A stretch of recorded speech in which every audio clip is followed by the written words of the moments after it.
김건희 씨의 동영상을 함께 봤습니다. 오늘은 삶의 진정한 변화 세 번째 시간입니다.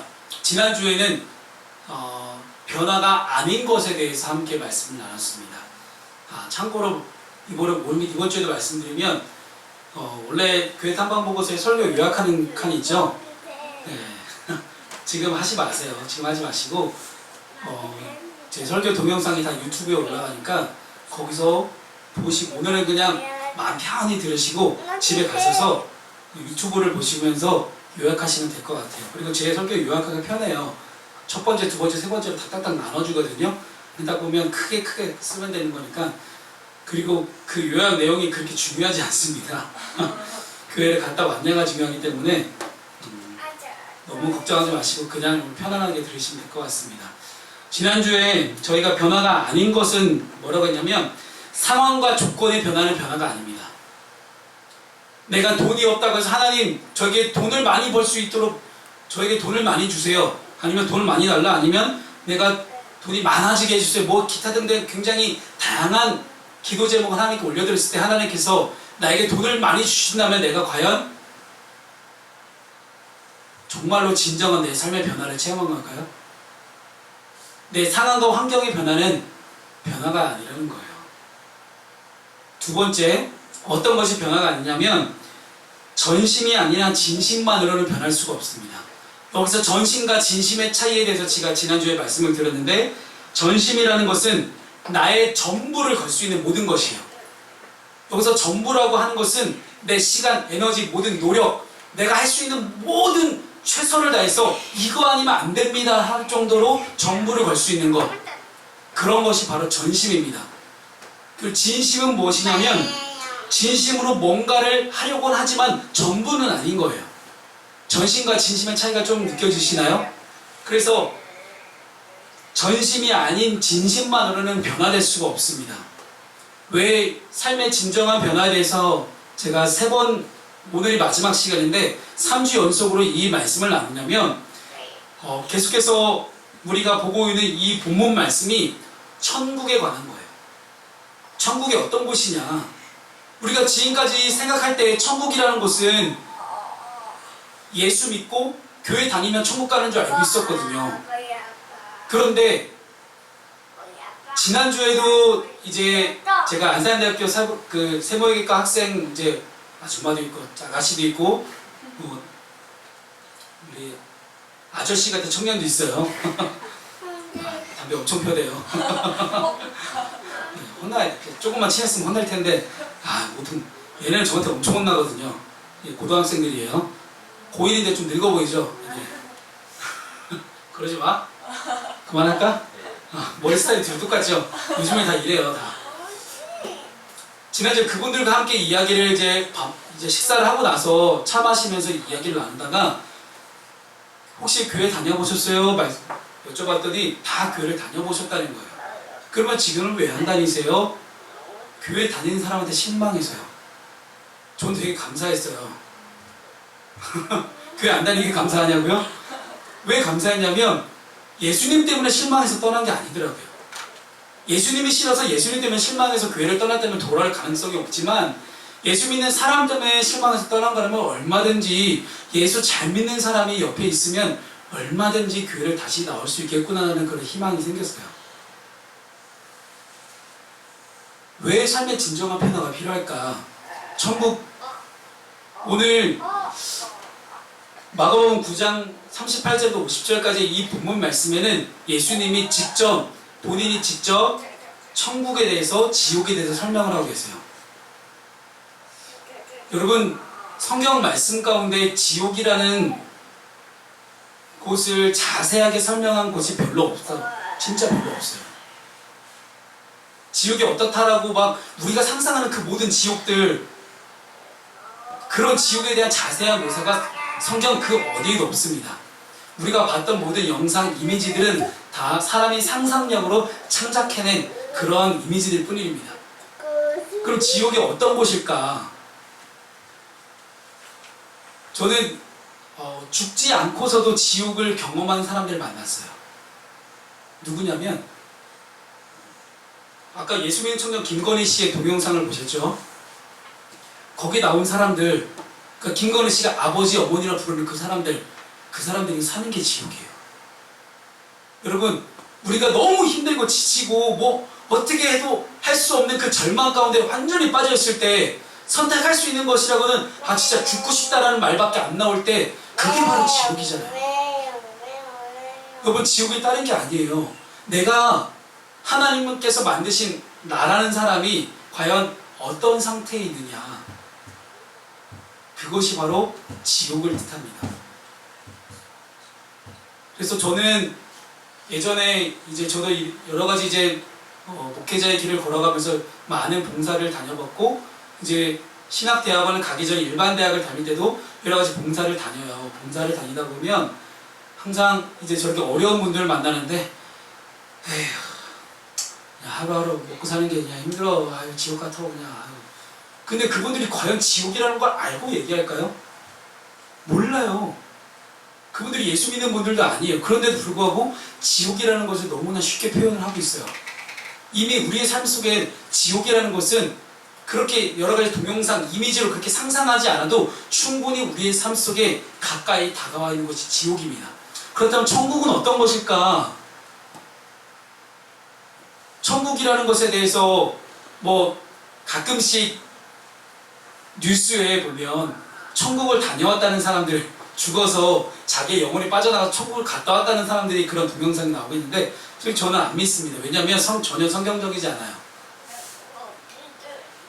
모든 영적인 것을 판단할 때 판단의 기준이 되는 것은 성경책입니다. 왜냐하면 하나님의 유일한 말씀이시고 이 말씀이 진리이기 때문에 성경책을 가지고 기준을 가지고 판단하는데 전혀 성경적이지 않기 때문에 저는 그 이야기 믿지 않아요.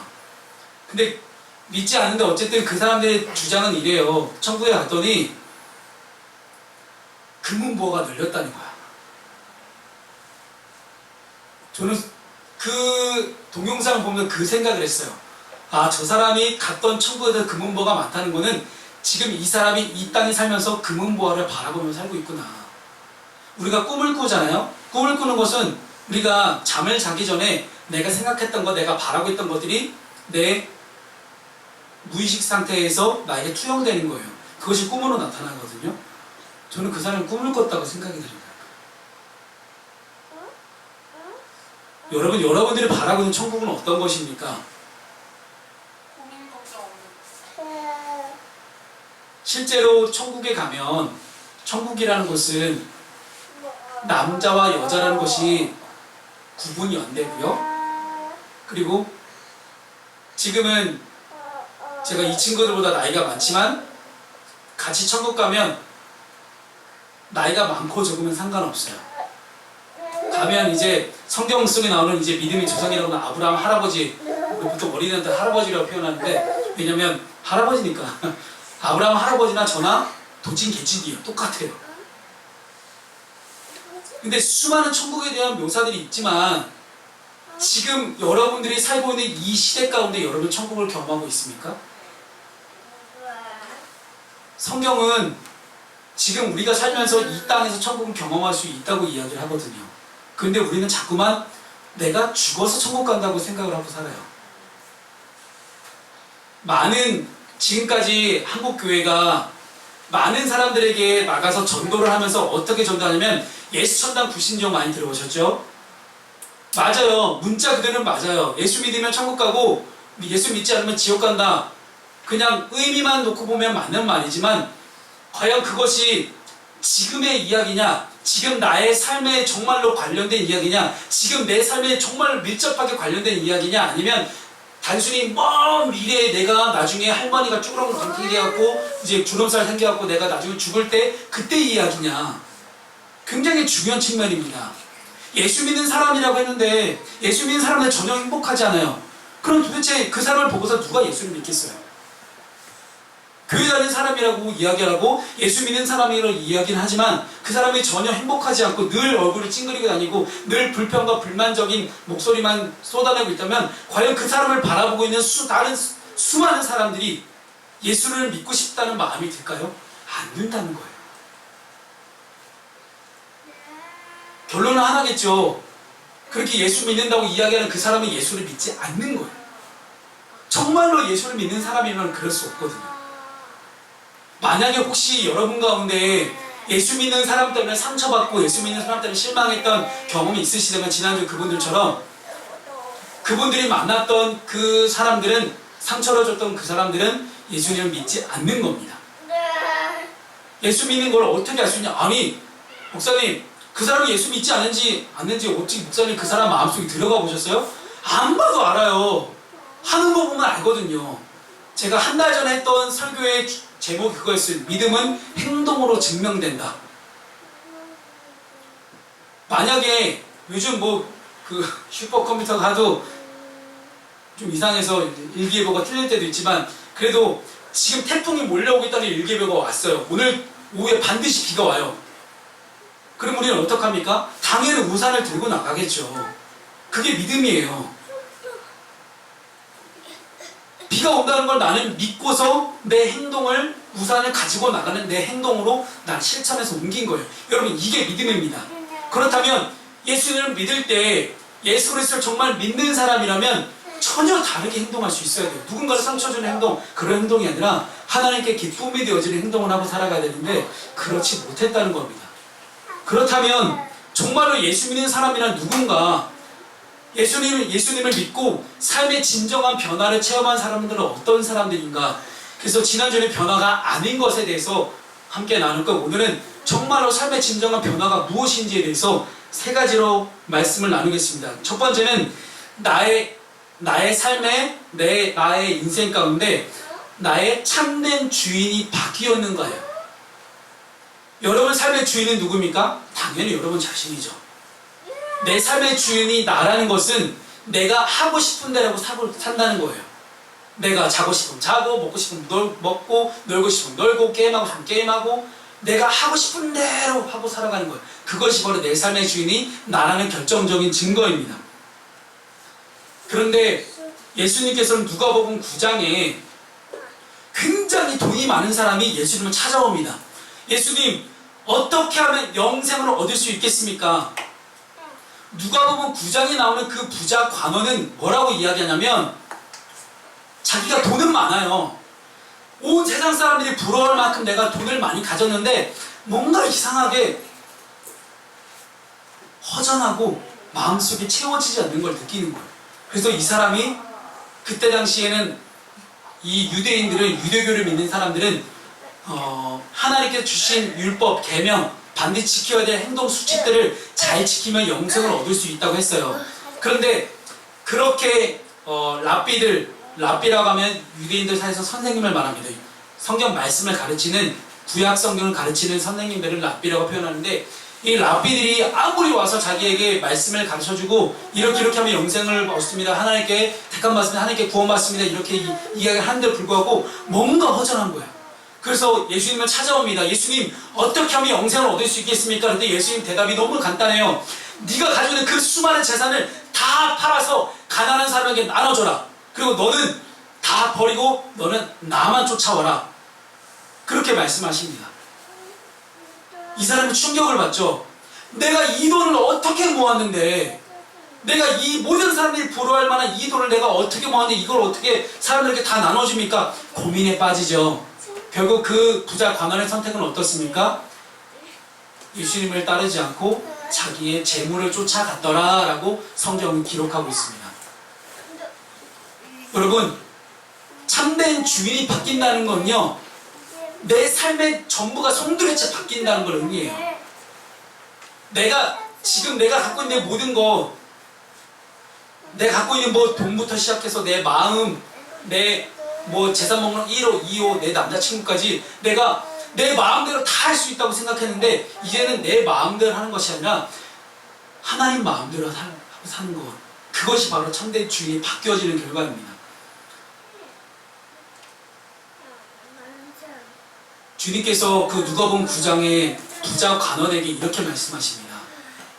너는 너의 모든 재산을 다 팔아 가난한 사람들에게 나눠주고 너의 십자가를 지고 나를 쫓으라고 합니다. 그 당시 십자가라는 것은, 지금은 십자가가 아무 생각 없이 사람들이 목에 걸고 다니고, 그리고 모든 교회마다 거의 십자가가 다 있고 저희 교회 십자가 없죠? 특이하죠? 십자가 있어요. 십자가 있어요. 십자가는 상징이 어떤 교회를 상징하는 그런 아이콘으로 바뀌었지만 예수님 당시에 십자가라는 것은 저주의 상징이었어요. 그 당시 그냥 죽는 것이 아니라 나무에 달려 죽는 자는 다 저주받는 것이라고 그때 고대 근동사회 거의 대부분의 모든 나라들이 다 그런 사상이 있었습니다. 나무에 달려 죽는 자는 다 저주받은 거예요. 그런데 뭐라고 이야기해요? 예수님이 부자 가난에게 잘 먹고 잘 살고 있는 그 사람에게 찾아와서 너는 저주받아 죽을 준비를 하고 나를 쫓아와라 이런 얘기예요. 그러니까 쉽게 얘기해 십자가를 지고 따라오라는 거는 너는 죽을 준비하고 나를 따라와라 그렇게 이야기하는 거예요. 여러분 세상에 밖에 나가서 많은 사람들에게 예수 믿지 않은 교회 다니지 않는 사람들에게 전도할 때 여러분 죽을 준비하고 저 따라오십시오. 저랑 같이 함께 죽으러 갑시다. 이렇게 얘기하면 과연 그 사람들이 교회 올까요? 안 오겠죠. 누가 죽으러 교회를 가겠어요. 근데 여러분 실제로는요 교회는 죽으러 가는 것이에요. 뭘 죽으러 가는 거냐면 내 욕심, 내 욕망, 내 자아, 지금까지 내 삶의 주인이었던 나 자신을 죽이러 가는 것이 교회입니다. 그런데 어떡합니까? 교회에 와서까지도 내 욕심, 내 욕망, 내 명예를 채우기 위해서 그 안에서까지 와서 싸우는 거예요. 내가 잘났네, 네가 잘났네 하면서 싸우기 시작하는 거예요. 그래서 지난주 오셨던 분들처럼 교회 다니는 사람한테 실망하고 아니 욕심 부리고 명예 욕심 부리고 욕망이 있는 살아있는 내 자아를 죽인 사람이 어떻게 다른 사람들에게 나 좀 대접 좀 해달라고 나 대우 좀 해달라고 그렇게 이야기하겠어요. 나 조금이라도 대접 안 해주면 막 승질나고 어떻게 그럴 수가 있겠냐고요. 근데 교회 안에서 그랬던 사람이 교회 밖에서 안 그럴까요? 아이고 교회 안에서 그렇게 대접받기를 원하는 사람은 교회 밖에 나가면 더 심해요. 그러니 그런 사람을 보면서 누가 교회 다니고 싶겠냐고요. 여러분 교회는 죽으러 오는 것입니다. 그런데 지금까지 한국교회가 전도하면서 어떻게 이야기합니까? 예수 믿으면 복 받습니다. 예수 믿으면 예수 그리스도는 행복의 시작입니다. 예수 그리스도는 믿으면 돈 많이 벌게 됩니다. 이번 주에 우리 어떤 집사님 간증 오세요. 그 집사님 말이야 사업이 쫄딱 망했는데 그 사람이 예수 믿고 나서 완전 지금 대박 났잖아. 그래서 이 집사님 따라다니면 당신도 돈 잘 벌게 돼 있어. 지금까지 70년대 80년대 한국 사회가 대한민국이라는 나라가 경제가 급속도로 발전하면서 당연히 돈을 벌게 돼 있을 수밖에 없었어요. 지금 우리가 뭐 2만 불 시대를 갖고 있는 3만 불 시대를 막 그 가구 GDP 3만 불 시대를 해서 가고 있는 이 상황인데 당연히 옛날보다 잘 살죠. 당연히 잘 살게 되는 것을 내가 무조건 교회 다녀서 예수 믿어서 돈 많이 벌게 된다는 식으로 사람들을 전도하고 다니는 거예요. 교회에서 죽으라는 얘기는 한 번도 안 하는 거예요. 십자가에 달려 죽어야 된다. 우리는 내 욕심, 내 욕망, 내 자아를 죽여야 된다고 우리는 이야기하지 않았던 겁니다. 많은 여러분 이제 교회 안 다니신 분들은 모르시겠지만 많은 사람들이 한국교회의 위기에 대해서 이야기하고 있습니다. 옛날에는 기독교 인구가 1000만 명이 넘었거든요. 지금은 600만 명밖에 안 된다고 이야기를 해요. 많은 사람들이 교회를 다 떠나고 있어요. 왜? 교회 다녀도 별거 없거든요. 교회 다녀도 뭔가 내 삶의 변화가 일어나지 않거든요. 교회 다닌다고 하는 사람들을 봐도 더 별거 없거든요. 교회 다니는 사람들이 뭐 술 먹고 담배 피고 할 거 다 하는데 뭐야 교회 다녀 뭐해. 아이고 술자리에 가보잖아요. 저도 예전에 이제 대학교를 졸업하고 신학대학원을 가기 전에 다른 연구소를 다녔는데 연구소에서 보면 제가 많은 박사님들이 연구소 박사님이 저에게 술을 권하세요. 저는 지금 신학 준비하고 있고요. 교회 다녀서 예수 믿는 사람이라 술을 못 먹습니다. 이러면 그 박사님이 뭐라고 대답을 하면 아이고 윤군 나도 술 먹는데 교회 다녀. 이게 너무나 일반적인 거로 돼버렸어요. 나도 교회 다녀. 심지어 더 군대에 있을 때도 저 군대 선임 중에 한 명이 야 나도 교회 다니거든. 너만 예수 믿냐? 너만 교회 다니냐? 됐어. 헛소리하지 말고 빨리 술 마셔. 안 먹는다고 그렇게 버티다가 여기 꼬집힌 여기 꽂히면 티도 안 나요. 여기 막 때리면 티라도 나지 여기 꽂히면 티도 안 나는데 그렇게 고문을 당하면서 술을 안 마신 거예요. 예수 믿는 사람이 잘해야 예수 믿는 사람이 늘어나거든요. 근데 예수 믿는 사람들이 똑바로 안 하니까 예수 믿는 사람들이 안 늘어나는 거예요. 그래서 많은 사람들이 한국교회 위기에 대한 이야기를 하고 있습니다. 한국교회 위기는 정말로 십자가를 지지 않기 때문에, 십자가를 지고 나 자신을 죽이지 않기 때문에 비롯된 것이었습니다. 그 첫 번째는 뭐냐고요? 나의 참된 주인이 바뀌지 않았기 때문에, 내 삶의 주인이 바뀌지 않았기 때문입니다. 삶의 중요한, 정말 중요한 결정적인 순간 가운데 최종 결정권자가 주님이었는가 한번 물어보세요. 내가 회사를 다니다가 안산대학교 위탁 과정을 내가 공부를 하겠다고 결정을 할 때 그 모든 최종 결정권자 마지막에 딱딱땅땅땅 두드려갖고 이렇게 하면 된다 식으로 가는 이 마지막 최종 결정권자가 과연 누구였는가 한번 생각을 해보세요. 인생의 중요한 선택 가운데 내가 선택할 것인가 아니면 주님이 선택하실 수 있도록 주님께 선택권을 넘겨드릴 것인가. 그것이 바로 방금 드렸던 이 한 가지 질문만 봐도 여러분은 참된 주인이 누구인지 우리는 다 알 수가 있습니다. 삶의 진정한 변화 두 번째는 내가 사랑하는 대상이 누구인가입니다. 내가 사랑하는 대상이 누구인가. 남자친구 이런 개념 아니고요. 내가 정말로 사랑하는 것이 누구인가. 여러분 하루하루를 살아가면서 가장 많은 시간과 에너지를 쏟는 것이 과연 뭘까요? 어떤 직장에서 일하는 거 빼고 나의 프라이빗한 나만의 개인적인 시간 속에서 내가 가장 많은 시간을 쏟는 것, 그것이 바로 여러분이 사랑하는 대상입니다. 여러분 그 사랑의 대상이 누구입니까? 한번 생각을 한번 해보세요. 내 사랑의 대상은 누구였는가? 그렇다면 한 가지 질문을 더 드릴게요. 그 사랑하는 그 대상을 누가 와서 달라고 해요. 그럼 줄 수 있을 것 같아요? 못 주죠. 네. 근데 그 달라고 하는 대상이 누구냐면 예수님이세요. 주님이세요. 우리 고등학생 친구들은 PC방, 게임방이 그리고 핸드폰 동영상 보면서 하는 것이 가장 많은 시간을 보내는 것 같아요. 제가 볼 때는 맨날 교회 와서 맨날 쟤는 하는 게 그걸까? 교회에서도 그런데 교회 밖에서 더 그러겠죠. 맨날 이거 보고 있고. 근데 가장 많은 시간을 쏟는 그 부분을 예수님이 달라고 하시는 거예요. 그러면 예수님께 물어봤겠죠. 하나님, 예수님 이거 가져가서 뭐 하시게요? 제 가장 소중한 시간, 제 가장 시간을 많이 쏟는 이거 가져가서 뭐 하시게요? 내가 더 좋은 거 줄게 라고 이야기하십니다. 예수님께서 우리에게 말씀하시는 거는요, 너의 사랑의 대상이 그것이 아니라 예수님이길 바라시는 거예요. 주님이시길 바라는 거예요. 주님께서 우리에게 원하시는 거는 너는 나만 사랑했으면 좋겠다. 다른 거 사랑하지 말고 나를 사랑해 주길 바라시는 거예요. 사랑의 대상이 주님이길 바라시는 거예요. 그렇다는 건 뭐냐? 사랑의 대상이 주님과 가장 많은 시간을 보내길 원하시는 거예요. 그냥 다른 거 뭘 하지 않아도 그냥 주님과 함께 있는 거, 주님과 함께 기도하고 주님과 함께 말씀 보고 성경 말씀 읽고 주님과 함께 대화하고 그 시간이 가장 많았으면 좋겠다는 거예요. 제가 3달 전에 저기 아랍의 요르단을 갔다 온 제가 한 자매를 만났어요. 그 코이카 아시죠? 코이카를 통해서 아랍의 요르단의 한국어 교사를 갔다 온 청년인데, 물론 요르단이 선교사로 나가기 위해서 지금 준비하는 과정이라서 먼저 갔다 온 거예요.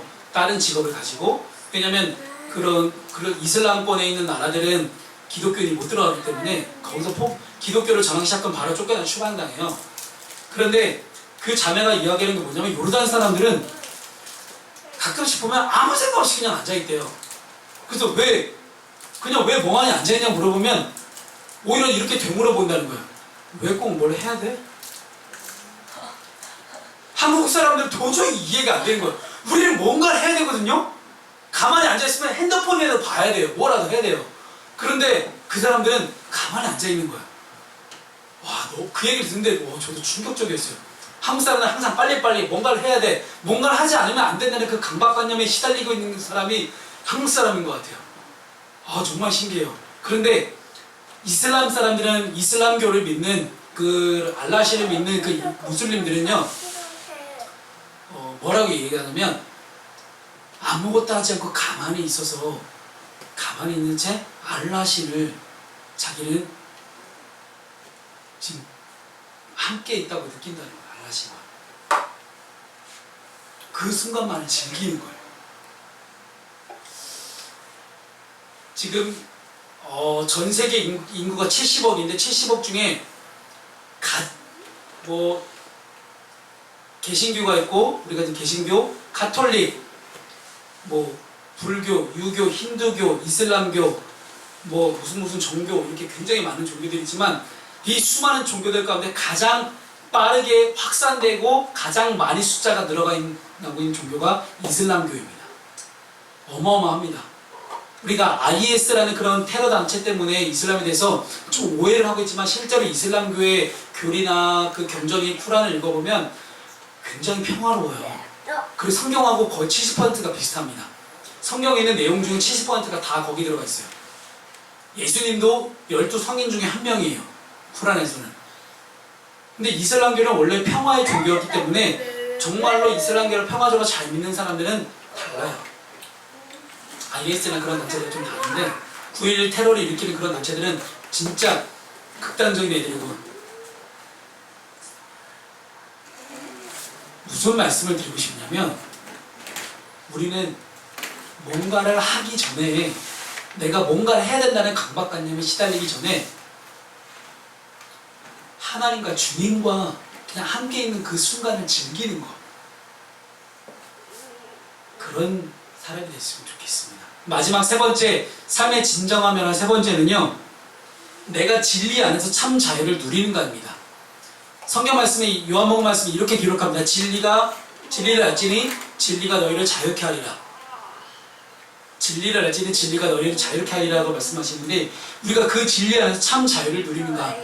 여러분, 뭔가로부터 자유롭기 위해서는요, 나를 묶고 있는 무언가로부터 벗어나야 돼요.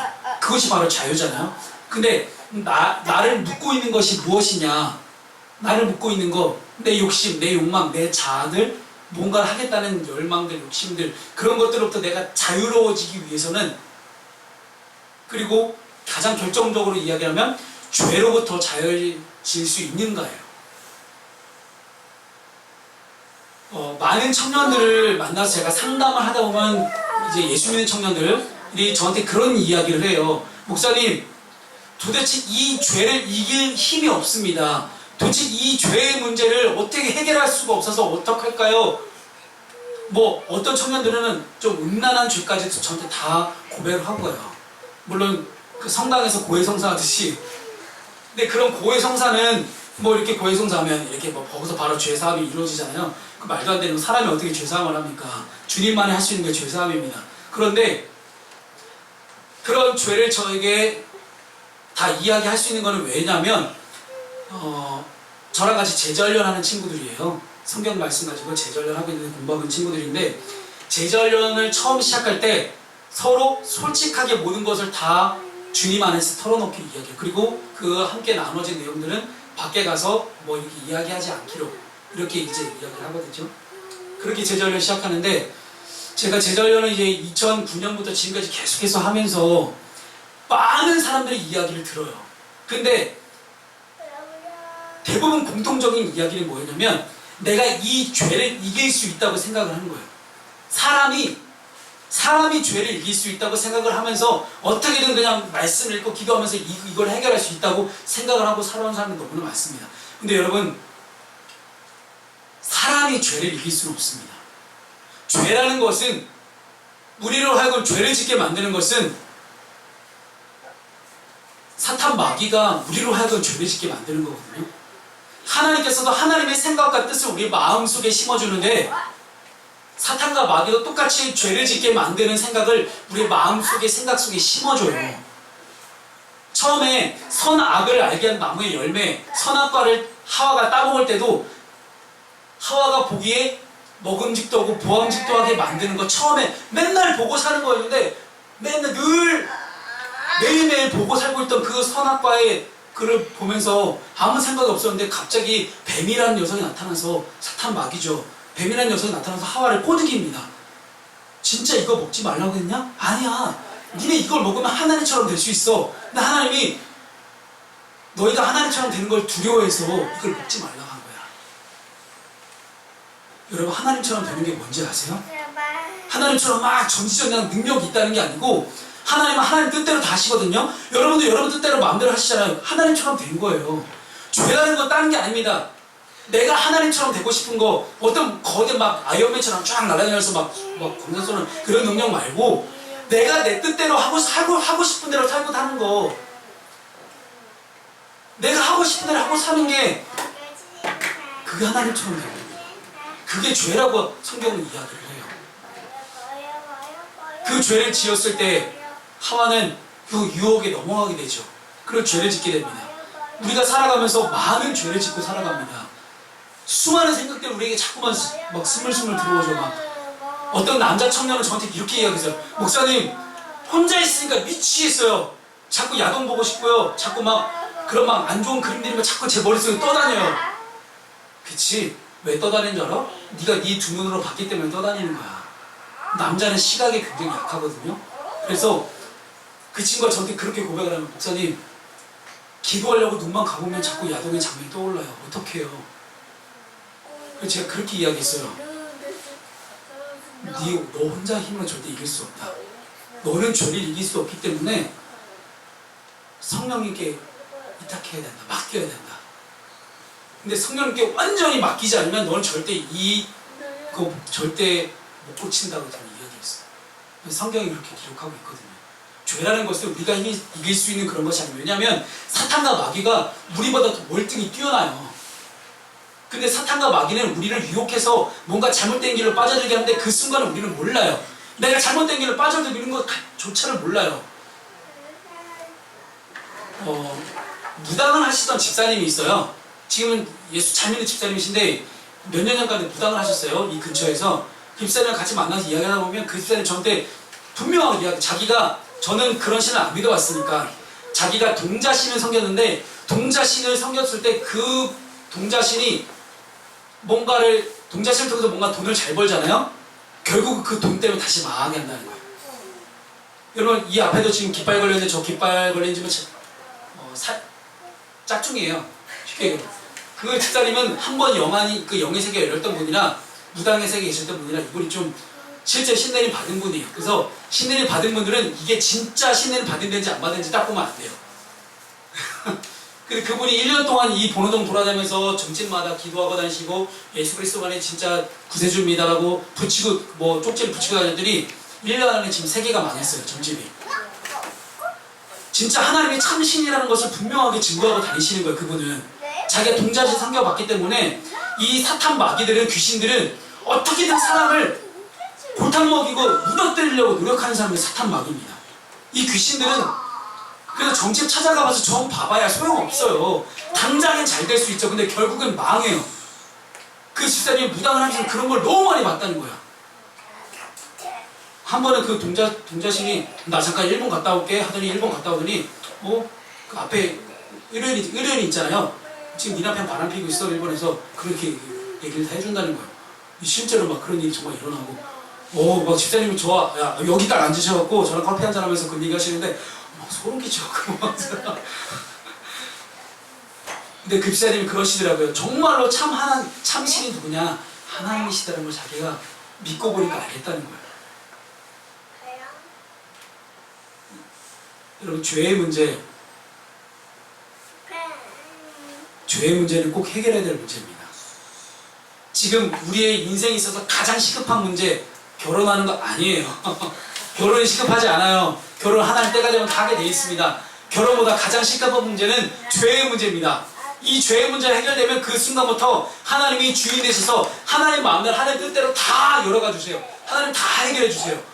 그래서 하나님이 다 해결해 주시는 때 우리는 내가 걱정했던, 내가 고민했던, 내가 근심 속에 빠져있던 그 모든 문제들로부터 다 자유케 되는 놀라운 순간을 우리가 경험하게 됩니다. 그것이 바로 진리라지. 진리가 너희를 자유케 하느냐. 너무나 간단하죠. 예수 그리스도를 내 구세주와 주님을 믿고 영접하기만 하면 모든 문제가 해결되어지는 놀라운 역사가 내 삶 가운데 일어나기 시작하는 겁니다. 오늘은 삶의 진정한 변화 세 가지에서 함께 나눴습니다. 첫 번째는 나의 참된 주인이 바뀌었는가. 두 번째는 나의 사랑의 대상이 누구인가. 세 번째는 진리 안에서 참 자유를 누리고 있는가. 이 세 가지 변화를 누리시는 저 여러분 되기를